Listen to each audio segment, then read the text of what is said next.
Magandang buhay! Narito ang ika-6 na parte ng malalalim na salita sa Tagalog o Filipino.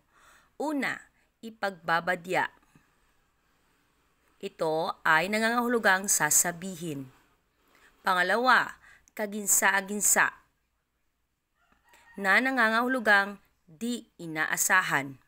Pangatlo, magpahingalay o magpahinga. Pang-apat, nasindak o natakot. Panlima, natalos o nalaman. Pang-anim, nautas o napatay. Pampito, nawawaglit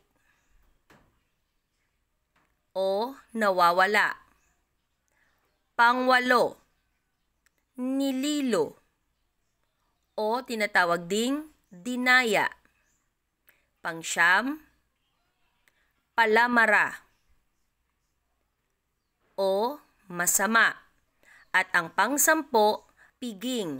Kung alam niyo ang ibig sabihin, paki-comment sa comment section.